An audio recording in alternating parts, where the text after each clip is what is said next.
What's going on, y'all? Today we have an off-season sort of video. We're going to be trying to fix the Miami Dolphins, but we're not going to do free agency. We're trying to fix them through the NFL draft. I'm going to give you a team breakdown of where everything stands today currently for the Miami Dolphins, and then at the end we'll do a mock draft and see where we can help them the most based on what I think are their biggest needs. Starting off with the change of staff. Obviously, Chris Greer got fired back around Halloween, and John Eric Sullivan's the new GM. If you know me, if you watched any of my TikToks, this was the guy I was hoping for to be the next GM. And I mean, hey, man, I got him. So it might not have led to Harbaugh, which he got a lot from the Giants, a lot of money and a lot of control. So I'm not mad with this option. And I think the best part about hiring John Eric Sullivan, you kept him with his guy, Jeff Halfley. I think it really matters when the GM and the head coach see eye to eye and are on the same page from the jump. If you're a Dolphin fan, you know we've never entered a season with a new head coach and new GM under Stephen Ross. So to me, this is a big upgrade. Offense coordinator, I don't know. I'm sure Matt LaFleur has a couple guys that are just soaking in information, learning under him. So maybe we give one of them a shot. I'm not sure where they're going to look to offense coordinator. Only time will tell. And defense coordinator really doesn't matter. Jeff Halfley's going to be calling the plays regardless. So let's go ahead and get into retirements and free agents. And funny enough, I don't think we're going to see a Dolphin retire this offseason. We saw a couple last year, but this year I think it's pretty much clean sledding. So let's talk about the free agents. Starting off with tight end, all of them. Darren Waller, Greg Dulcich, Julian Hill. Julian Hill's RFA, you can get him back for pretty cheap with that RFA deal. Unless someone gives him a contract, then it could qualify for a draft pick. So we'll see what happens there with the new staff. I don't know if they want Julian Hill. He looked better last year. I'll give him that. He definitely was way better last year than what he was in 2024.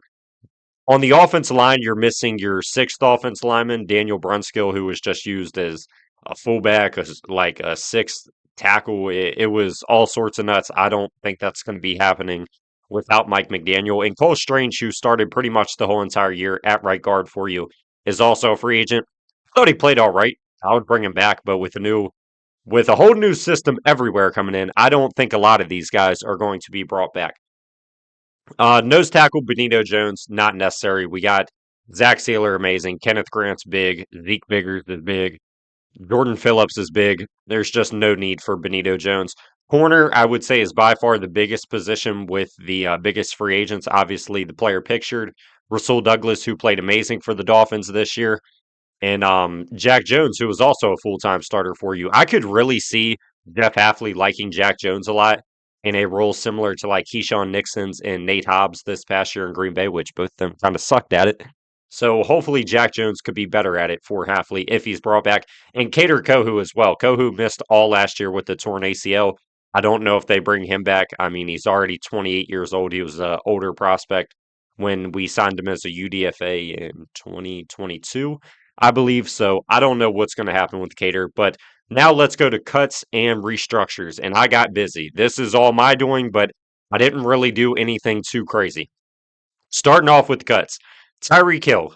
Well, first of all, your cap space before anything even happens is negative 22.8 million according to Spotrac. I went with that number. Over the cap has us around negative 30. I don't know which one's right. We went with the friendlier number, I guess. But if you cut Tyreek Hill, you're back to zero. And a guy that in 2024 he quit on you at the end of the season, and in 2025 his knee disintegrated. I think that's a guy you got to cut. He's 31 years old. He relies on his speed. He had one of the worst injuries I've ever seen in his ACL. He tore like every ligament. Don't. It's not your problem anymore. Thank you, Tyreek Hill, for all your service to the Miami Dolphins. It's time. Jason Sanders missed the whole entire season. It saves you almost $4 million to cut him. I would do that. Riley Patterson was a signing in what, August, and he broke your franchise record for most accurate kicker in a season. Bye, Jason. Once again, thank you. Long term, actually, the longest tenured Dolphin since what, 2018. So, but it's time. Alec Ingold. I don't know if the new offense coordinator will have a role for Alec Ingold as a fullback. Saves you over $3 million. It's not like he offers you anything in the pass catching. department. He's not all that good. I mean, he's all right as a blocker. I would cut him. Kyrie, stop. Damn dog sitting here scratching himself. And then the cut post June 1st ones. We got Tua at negative 11.1. Obviously, they want to get rid of him. You cannot do that before June 1st, or it's going to be like negative 48 million against the cap. If you saw the number before, negative 22 million, that's not going to work. You're not going to be able to sign anyone. So Tua would have to be a post June 1st cut. You'll eat some money next year, but it won't be too bad. And you have plenty of money next year. Bradley Chubb, maybe there's a world where I don't think he's going to take another pay cut. And he played pretty good this past season. So, yeah, I think you probably just post June 1st cut him. Bradley Chubb's getting close to 30. The sack numbers were good. The overall play was solid. I mean, it's not what it used to be. And like I said, with that Tua money, you're going to have to equal that out with something, whether that's cutting Tyreek post June 1st and doing absolutely nothing during the first window of free agency before June 1st, which I just don't know why they would do that. Pretty much what do the way I'm saying. Cut Tyreek Hill, put Bradley Chubb with Tua to make the money work, and go from there. Restructures and extensions. I think Aaron Brewer and Jordan Brooks, John Eric Sullivan said himself, his four building blocks are franchise cornerstones were Devon Achan, Aaron Brewer, Jordan Brooks, and Patrick Ball. He forgot Waddle later, mentioned Waddle after the reporter reminded him. But I mean, I think that goes to show he does love these two guys and he views them as the future of the team, regardless of age. So I expect Aaron Brewer and Jordan Brooks to both get paid. That puts you at 25.6 million before the salary cap goes up, which last year went up 21 million, I believe. So you might be sitting around 50 million after the cap makes a jump. Let's go ahead and review the offense and defense before we get into this 7 round mock draft. Starting off with the offense, man, I think your offensive line is pretty intact. If James Daniels and Austin Jackson could ever stay healthy, which they have shown to be liabilities, so I will still be looking at offensive line during the draft. But man, Quinn Ewers cannot be your starting quarterback, which I guess this is now a time to say. I'm going to go under this draft assumption, which is a pretty hell of a assumption to do. I'm going to say Malik Willis is the quarterback of the Dolphins, whether it's a 2 year 40, 2 year 50, whatever the contract ends up being. I mean, there are so many Green Bay guys coming over. It would, I feel like, just be common sense to, hey, we need a quarterback. We've seen this guy play the past couple of years. We'll bring him in. He'll be familiar with our system. If we bring an offense coordinator from Green Bay, I'm just operating as if Malik Willis is already the quarterback in this mock. Devon Achan, obviously, running back, you're good with Ollie Gordon and Jalen Wright. Also, as the backups, wide receiver, you'll see what I put as the draft position targets. Jalen Waddle, I love. Malik Washington's a really good kick returner. I don't know if I love him as a full-time starter, though. I mean, if he's your third guy, I think you're okay, but he can't be your number two. Taj Washington cannot be a starter going into the offseason. He showed absolutely nothing. And then on the bench, I put Nick Westbrook-Akine and Theo Weiss. I think both of them could make the roster. Nick Westbrook-Akine, you could cut to save 1.5 million. My thought process was, even though he did nothing for you last year, he clearly just didn't fit the offense. So with the new offense coming to town, if you can get that 2024 version of him where he caught like 10 touchdowns for the Titans, you might as well hold on to him for $3 million. And Theo Weiss looked really good down the stretch, really good in the preseason for you, so I kept him as well. Andrew Meyer, backup center. The old staff thought really high of him. I expect him to stay on for cheap, and same thing with Keon Smith to just be a training camp body. On to the defense, you'll see I left out a bunch of like the practice squad UDFA guys just because I don't know if they even make it, but it's pretty bad. The interior defense line, I will not even think to draft. I mean, Zach Sealer is still really good.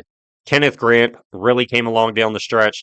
Jordan Phillips and Zeke Biggers were very good as rotation players this season in their first year. So I'm not even considering even looking to the interior, regardless of who's available. The edge is a problem. It's Chop Robinson and nobody since I cut Bradley Chubb. Quentin Bell's a free agent. Cameron Good's a free agent. You traded Jalen Phillips. You really had nothing all last year outside Bradley Chubb. Because Chop really didn't even do a lot. Linebacker, Jordan Brooks and Tyrell Dotson, only two under contract. And I know this looks crazy to see all the needs. They're going to have to sign a lot of guys for cheap because I'm pretty sure they have the most free agents in football. I believe the number is around 29. So you don't got to worry about too much as this new staff because you're going to do all the roster construction pretty much as soon as the offseason starts. The corners are terrible. Juju Brents look good, but he's going to be coming off a torn ACL. Norm Duck is coming off a season-ending injury. Jason Marshall, thought looked pretty good down the stretch, but we'll see if he fits the new defense. I do like him though. Like if he's your third starting corner, I think it's fine. I just don't know if I want him to be the one or the two. And in the nickel, also, I guess you could play him on the boundary, which he played all in college. But he did play a lot in the nickel last year before Minka ended up fully starting in the nickel. But we only have one safety under roster outside of Minka, being rookie Dante Trader. So I felt like I kind of had to leave Minka at safety for now. But we'll see how the draft board falls for us. But going on to the draft position needs, I got major needs and I got still needs. You need a big wide receiver. It's been since Devontae Parker, you've had a physical guy that can go up and get the ball. It's time. Tight end. You you don't have a tight end on roster currently, so I'm not probably going to draft multiple to be quite transparent with you. I think if you brought back Greg Dulcich and Julian Hill, they're serviceable enough, and maybe you take a shot on tight end if it falls the way you like it. Edge, you need multiple. It's just Chop Robinson right now, and corner, there's really not a set in stone starting corner on the roster currently. Still needs, I put quarterback, but like I said, I'm going to act as if Malik Willis is our quarterback next year. Offensive line, you need a bunch of depth. I don't really trust Keon Smith or Andrew Meyer. Andrew Meyer, I definitely don't mind as a backup center, but Keon Smith, I don't trust at all. Larry Borum also probably could have been a key free agent because he played a good bit for the Dolphins now that I'm thinking about it. Linebacker depth, you could need Tyrell Dotson. I don't know if they'll love him because of how bad he is in coverage. I don't know if the Packer linebackers blitz a lot like Tyrell did last year. And safety. Minka, there's you either gotta like trade, cut, or extend Minka. He's at a crossroads with his contract, so I don't think it's a guarantee Minka's under contract. But let's go ahead and get into this 7 round mock draft. I'm gonna be doing it on PFF. Shout out PFF. I'm only on the Dolphins, 7 rounds. Um, I feel like this thing doesn't really matter. I see like teams taking non-valued positions all the time, so I just left it in the middle. Draft for needs, I turned up randomness. I don't want that at all. So let's go ahead and hop into the mock draft. Excuse me, and yeah, let's go. And don't worry about whoever they take. Like I'm just gonna look at the 10 names gone and say yes, that's reasonable. I can already tell you the top 10, I think there's a real chance that these are the first 10 players taken. Maybe not Makai Lemon or Peter Woods. I don't know, though. It's definitely possible. But at number 11 for us, let's go ahead and look around. Quarterback, I'm not even considering in the slightest. Wide receiver, not considering. Maybe, I mean, Makai Lemon's not the type of wide receiver I was looking for in the offseason process, but he's just so damn good. I think I would at least consider it. Tight end, Kenyon Sadiq. This to me feels early to take a tight end when you're in a pretty deep rebuild. So I'm not looking at that. Offensive line talent. I think Francis Mauigoa is not going to be here. He played good in the college championship. He played phenomenal the whole playoff series. So I really don't even think he would be here at 11. Spencer Fano, I do think there is a chance he could be here, but we'll keep looking. Corner. This is the name.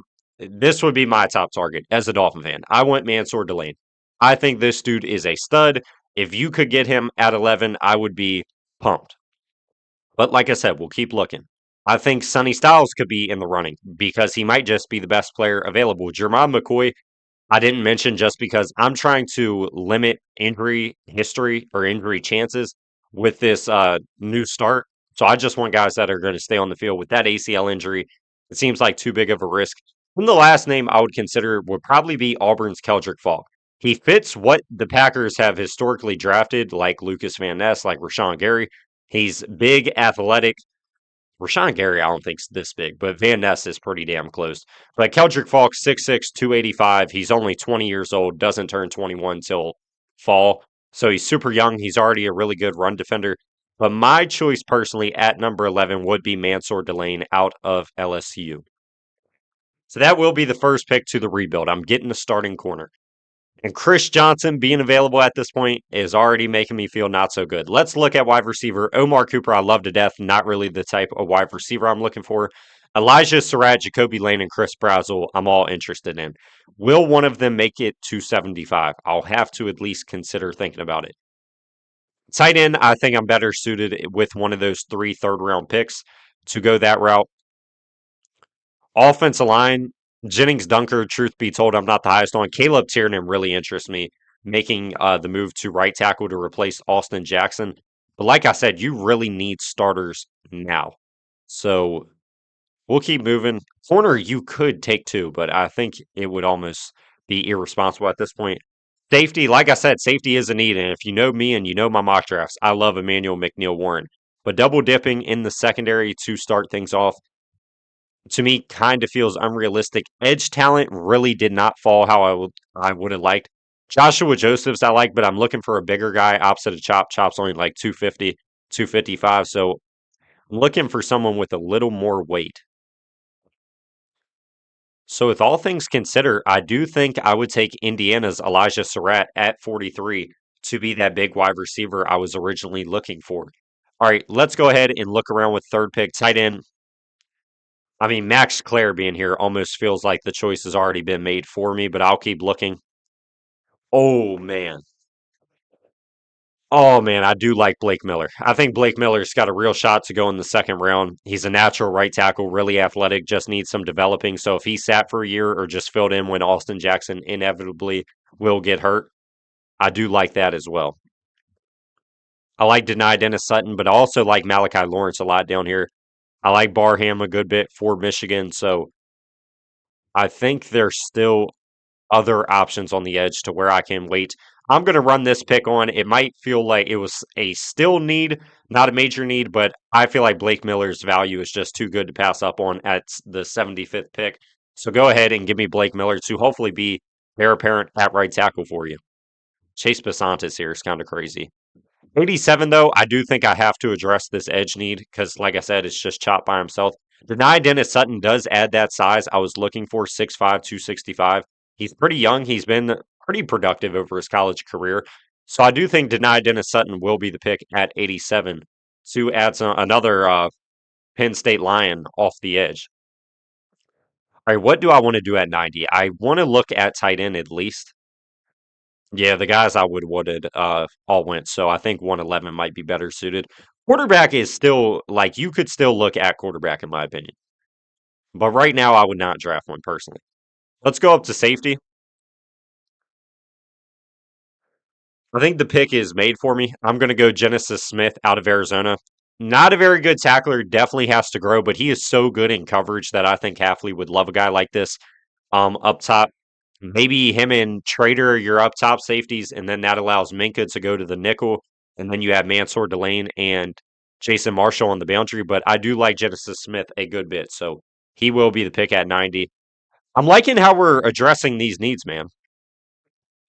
111, I think it is probably time to grab a tight end. I got a corner, got safety, I got an edge rusher to help out, big wide receiver. I really have actually addressed everything I was looking for. Eli Raridan out of Notre Dame, I'm a very big fan of. So he will be the pick at 111. I think he would actually fit this offense pretty nicely. Very big target. So you get two pretty big weapons on the team. All right, 149. Let's go back to the offense for a second. So, like I said, I upgraded my wide receiver 2 position over Taj, which I like. I got a starting tight end. I guess I could still look tight end technically, but I'm not going to.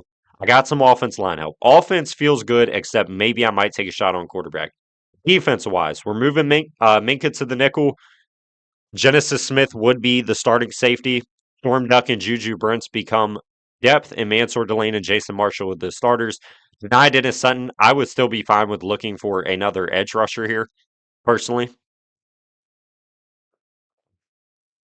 I don't know if there's anybody I love, though.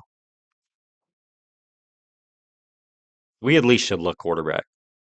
Because at the end of the day, Malik Willis would probably be on a 2-year deal with a out after the first year. So I don't, and you only have Quinn Ewers and Malik Willis. So taking a shot on another guy to come in, I think would actually probably be smart. And honestly, 205, the ranking, I could probably wait till the 7th to get him, but I'm not going to do that. I think he could definitely go on I mean, potentially even day two. Taylor Green, obviously out of Arkansas, who I'm referring to. He's very big, 6'6", 235 pounds. Um, Injuries really haven't been a problem. He's very mobile too. I think he ran for over 900 yards this year. So with a team that maybe you don't have Malik Willis, I guess. So if this is where they went quarterback, I would actually feel pretty good about it with Taylor Green at 149 for the Dolphins. PFF isn't going to like the pick, but it is what it is. I actually would be pretty ecstatic with that pick. Now, this seventh round pick, this is a guy you're just hoping makes the roster. I'd probably consider going corner again. Daniel Harris got hurt, but maybe the size is intriguing. Are there any more nickel corners on my draft guide? Shout out if you're interested in my draft guide, available on TikTok for purchase for only $5.